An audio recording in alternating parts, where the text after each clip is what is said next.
Welcome students आज के इस वीडियो में हम पढ़ेंगे long distance transport of water. मैं आपको बताऊंगा कि लॉन्ग डिस्टेंस ट्रांसपोर्ट क्या होता है, लॉन्ग डिस्टेंस ट्रांसपोर्ट करने के लिए कौन सा टिश्यू इस्तेमाल होता है और लॉन्ग डिस्टेंस ट्रांसपोर्ट के लिए कौन सा मैकेनिज्म इन्वॉल्व होता है। चलिए स्टार्ट करते हैं। लॉन्ग डिस्टेंस ट्रांसपोर्ट क्या होता है? Long distance transport is transport of substances from one point of plant to the another point of plant, or it is transport of substances to long distances. As the name indicates, it is the transport of materials from to up to the long distances. We may have the substance that is water or the food material. Both these show the long distance transport. Water is transported from the site of absorption up to the site of utilization. It is site of utilization is the leaves. Similarly, food is transported from the site of production, that is leaves, site of production, then up to the site of storage or site of utilization. So higher plants में, complex plants में, these sites, that is site of production, site of storage, when we talk about the food material, and when we talk about the water, there is a site of absorption and the site of utilization. They are present far away from each other.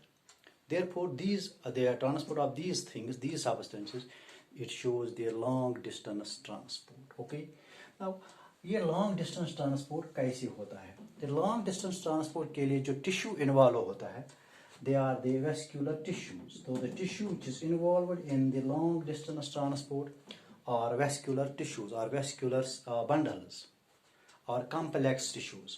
Now you know that there are two types of vascular tissues. One is the xylem and another is the phloem. Within the xylem there occurs the transport of water and minerals, and within the phloem there occurs the transport of food material. You know these things.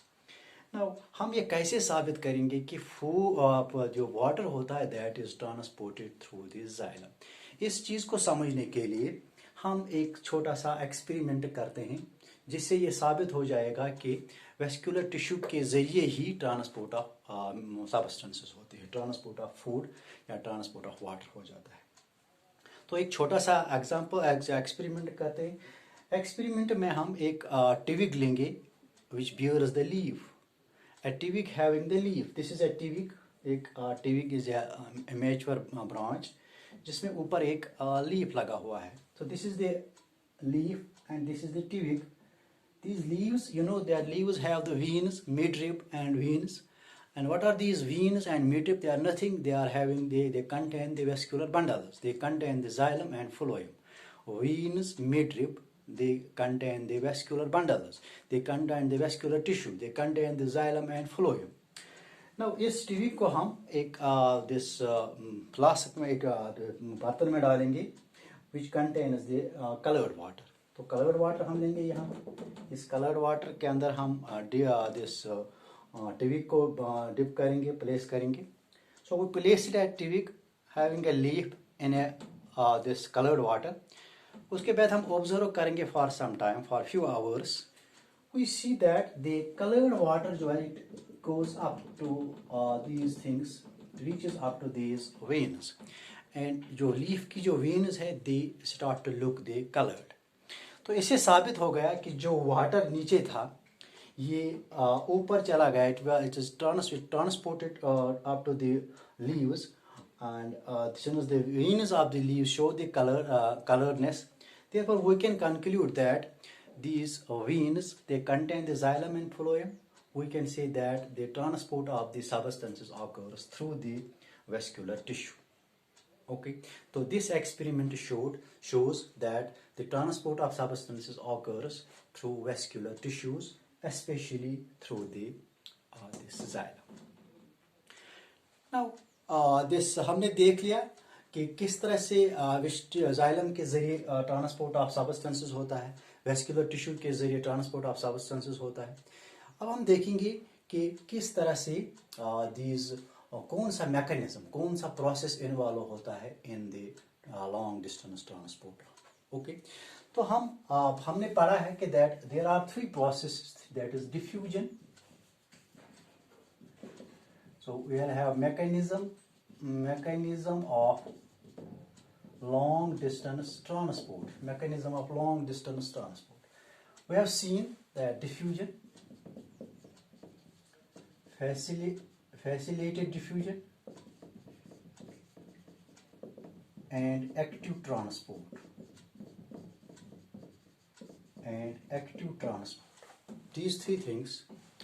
These three things are involved in short distance transport. इनके जरिए substances move होते हैं up to the short distances. Now these processes are not enough. These processes, that is, they are not enough. They are not enough. They are not sufficient. They are not sufficient.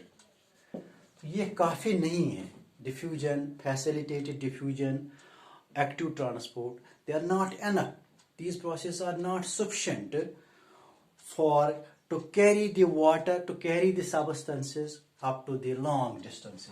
So they are not sufficient to carry substances to long distances. अब वजह क्या है कि diffusion के जरिए, facilitated diffusion या active transport के जरिए लॉन्ग डिस्टेंस ट्रांसपोर्ट क्यों नहीं होता है. चलिए देखते हैं कि वजह क्या है. वजह जो है that lies in the speed of diffusion. जो रीजन है कि that diffusion, facilitated diffusion and active transport are not sufficient, are not enough for long distance transport. The reason lies in the speed of diffusion or rate of diffusion. Now the rate of diffusion की अगर हम बात करेंगे, rate of diffusion it is diffusion के जरिए जो substances के transport होते हैं उनकी रेट, उनकी स्पीड जो है that is 50 micrometers in 2.5 seconds. 2.5 seconds में इसका मतलब हो गया कि 2.5 seconds में जो दिस ट्रांसपोर्ट होता है सबस्टेंसेस का दैट इज 50 माइक्रोमीटर्स. तो अगर हम इसी स्पीड से चलेंगे, आपको पता है कि प्लांट की जो लेंथ है that is in metres. The tallest plant जो है जिम्नास्पर्म्स में सिक्विया सिम्परवेरेनस है. इसी तरह से एंजियोस्पर्म्स में इक्लिप्टस जो है they are more than 100 metres of length. तो उनमें अगर हम इस स्पीड से चलेंगे, डिफ्यूजन को अगर हम कंसिडर करेंगे कि लॉन्ग डिस्टेंस ट्रांसपोर्ट होता है डिफ्यूजन से, तब जाके तो इसकी स्पीड अगर हम इसकी स्पीड ये है कि 50 माइक्रोमीटर्स इन 2.5. तो अगर इस स्पीड से हम चलेंगे तो it will take large time to take the water molecule, to take the substances up to the long distances, up to the leaves. So this process, that is diffusion. Similarly, the facilitated diffusion या active transport is a little bit this quicker, but still these processes, they are the slow processes and they are not enough to transport the substances up to the long distances. Therefore, these processes, they are slow processes. क्योंकि इनकी speed बहुत कम है. अगर हम इस रफ्तार से चलेंगे, इस रफ्तार से सबस्टेंसेस को कैरी कराएंगे तो it will take this years to reach the substances up to the tallest point of the plant. Okay, so ऐसा लग रहा है कि ये प्रोसेस अगर नहीं इन्वॉल्व है तो कौन सा प्रोसेस इन्वॉल्व है लॉन्ग डिस्टेंस ट्रांसपोर्ट के लिए. चलिए देखते हैं. आपने इसको नोट आउट किया, करिए नोट आउट. तो लेट अस सी कि कौन सा प्रोसेस इन्वॉल्व होता है in the long distance transport. So the process which is involved, क्योंकि diffusion, facilitated diffusion, active transport, they are slow processes and are not involved in the long distance transport. तो कौन सा process है, कौन सा mechanism है जिसके जरिए long distance transport होता है? तो वो है mass flow system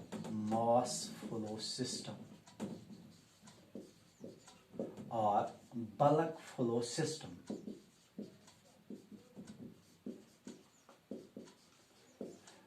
It is mass flow system or bulk flow system. So we have this mass flow system and the bulk flow system. This is the system which is involved in the transport of substances up to the long distances.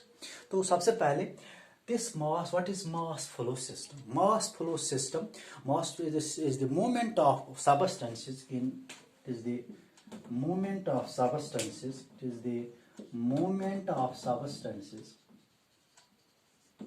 movement of substances in mass, in bulk rather. Movement of substances in bulk or in mass or en mass.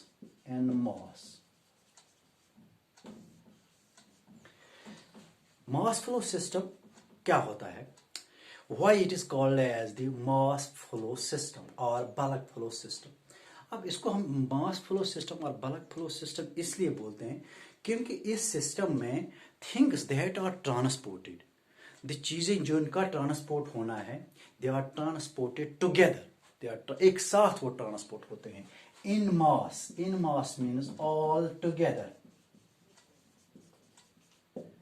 In mass means all together. Bulk एक साथ transport होते हैं from one point of the plant to the another point, from roots to the leaves through the this vascular tissues, through the xylem or through the phloem. अब आपने देख लिया कि जो प्लांट के अंदर जो वाटर ट्रांसपोर्ट होता है, अगर हम वाटर की बात करेंगे, प्लांट के अंदर जो वाटर ट्रांसपोर्ट होता है वो सिर्फ वाटर नहीं होता है. उस वाटर के अंदर बहुत सारे मिनरल एलिमेंट्स डिसॉल्व होते हैं. ये बहुत सारे मिनरल्स इस वाटर के साथ डिसॉल्व होते हैं और ये सारे के सारे एक साथ होके दिस ट्रांसपोर्ट होते हैं थ्रू द जाइलम.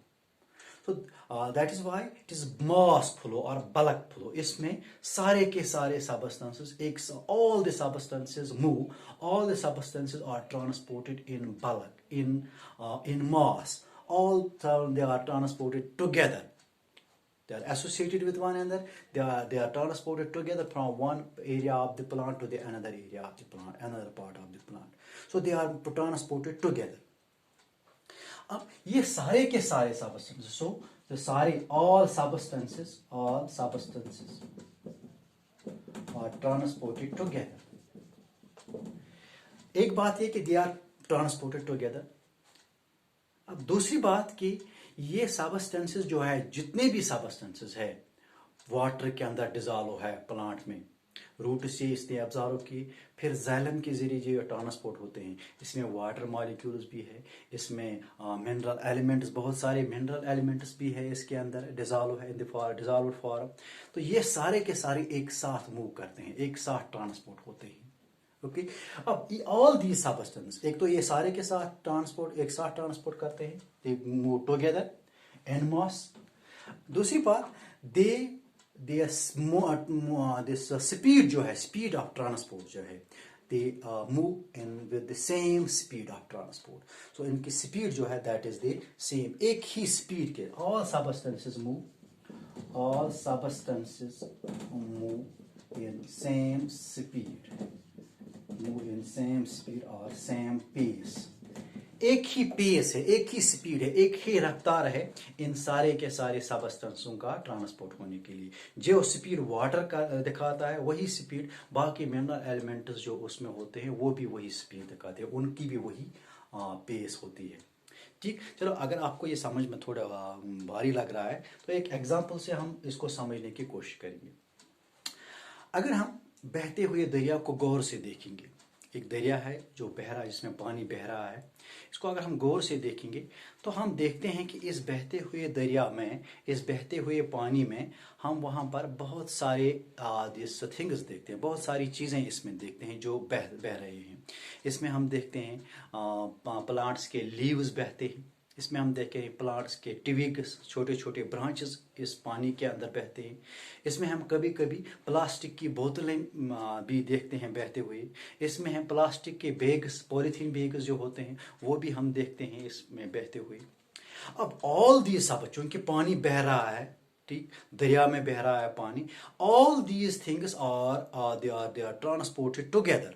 ये सारे के सारी चीज़ें वाह मैंने आपको एग्जांपल दी लीव्स की, टिविग्स की, छोटे छोटे ब्रांचेस जो है प्लांट के, या प्लास्टिक की बोतलें हैं, या पॉलीथीन के बैग्स है। All these things they move together and they have a same speed.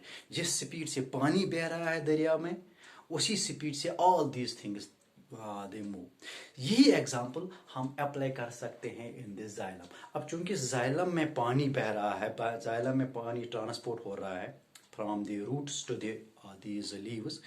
अब इस पानी में यहाँ पर प्लास्टिक की बोतलें नहीं है, यहाँ पर पॉलीथीन के बैग्स नहीं है, यहाँ पर टिविग्स नहीं है। इस पानी में प्लांट के अंदर जो पानी बह रहा है, प्लांट के अंदर जो पानी ट्रांसपोर्ट हो रहा है, इस पानी के अंदर we have the different mineral elements, they are dissolved. अब ये सारे के सारी चीज़ें टुगेदर एक साथ ट्रांसपोर्ट कराए जाते हैं, और इन सब की रफ्तार जो है that is same. Now this method, this mechanism, it is unlike to that of the diffusion. Diffusion में क्या होता है? Diffusion में we find the ऑनलाइन अगर एक से ज़्यादा चीज़ों का ट्रांसपोर्ट अगर डिफ्यूजन में होगा तो वो डिफ्यूज करेंगे इंडिपेंडेंट टू वन अनदर। से फॉर एग्जांपल अगर हम ये कोई मेम्ब्रेन दिखाएंगे, यहाँ पर सबस्टेंसेस है, यहाँ पर इतने सबस्टेंसेस, यहाँ पर 2 या 3 पार्टिकल्स है। इस तरह से ये और दूसरे किस्म के दिस सबस्टेंसेस है, यहाँ पर भी ओके। चूंकि दिस बल्क फ्लो सिस्टम में हमने देखा कि सारे के सारे सबस्टेंसेस एक ही स्पीड में मूव करेंगे from one part of the this plant, from one part of the xylem to the another part. लेकिन डिफ्यूजन में क्या होता है? डिफ्यूजन में मूवमेंट इंडिपेंडेंटली होगा। इसका movement it will be independent to the amount this diffusion of these particles. ये particles और ये particles एक साथ नहीं मूव करेंगे, एक जैसी स्पीड में मूव नहीं करेंगे। They will move according to their own concentration gradient, according to their own gradient। जिस हिसाब से जिस कंसंट्रेशन में ये सबस्टेंसेस होंगे वो अपने हिसाब से मूव करेंगे, वो ये अपने हिसाब से मूव करेंगे। It will depend upon the concentration gradient. लेकिन बल्क फ्लो सिस्टम में it is unlike to the bulk flow system. Bulk flow system में ये जितने भी सबस्टेंसेस डिजॉल्व्ड है वाटर के अंदर, वो सब एक साथ बह रहे हैं। यहाँ पर एक साथ डिफ्यूजन में नहीं बह रहे हैं, डिफ्यूजन में ट्रांसपोर्ट नहीं होता है एक साथ।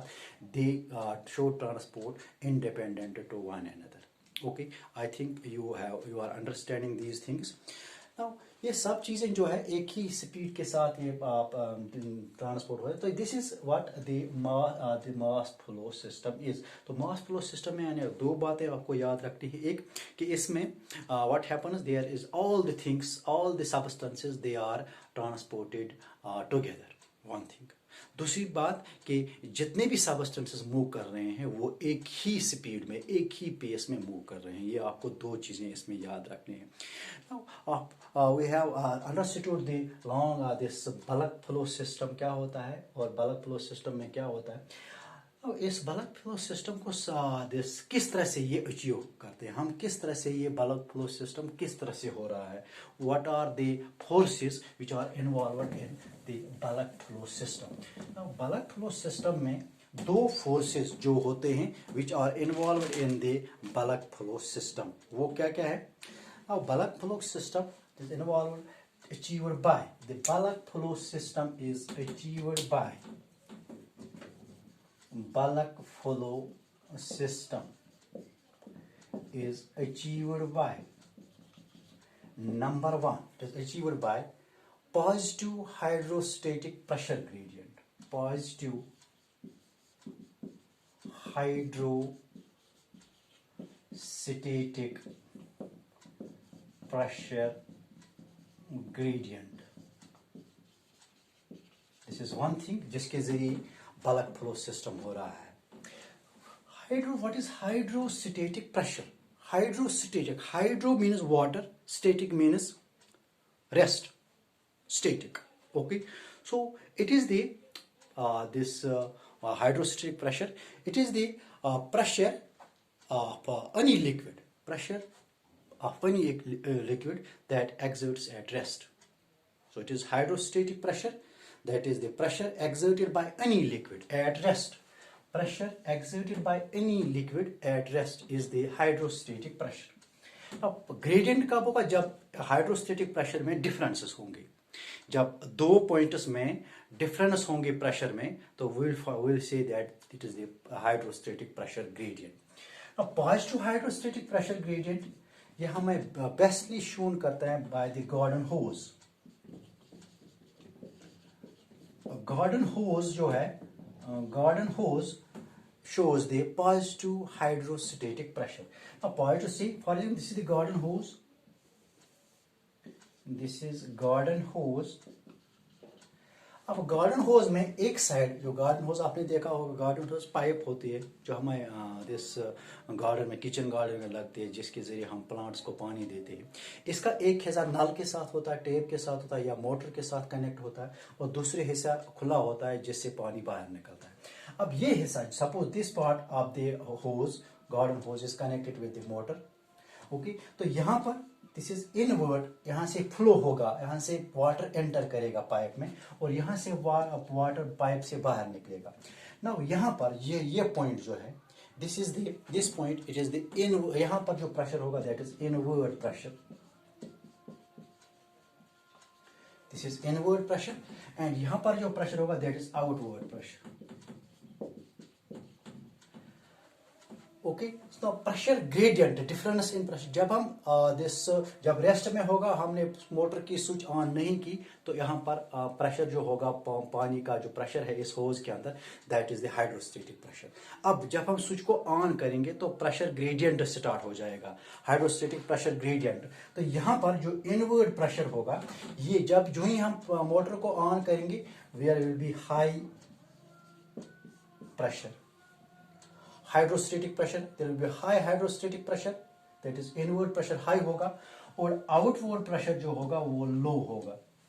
सो प्रेशर डिफरेंस हो जाएगी, और प्रेशर डिफरेंस की वजह से water will move from within this garden hose, okay। So high pressure, high inward pressure and low inward pressure, it is shown by the garden hose, and this pressure where in which inward pressure is high and the outward pressure is low, we call it the positive hydrostatic pressure। when we talk about the plant, जब हम plant की बात करेंगे, suppose this is the leaf, the stem, and these are the roots। अब roots के अंदर this positive hydrostatic pressure develop होता है प्लांट में, पॉजिटिव हाइड्रोस्टेटिक प्रेशर